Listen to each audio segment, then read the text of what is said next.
దీనుడనైనా నన్ను దీవించితివి. నీ చేతి నీడలో నన్ను ఉంచితివి.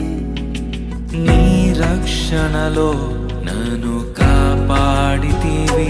నీ అనురాగము ఎంతో గొప్పది, నీ సంకల్ప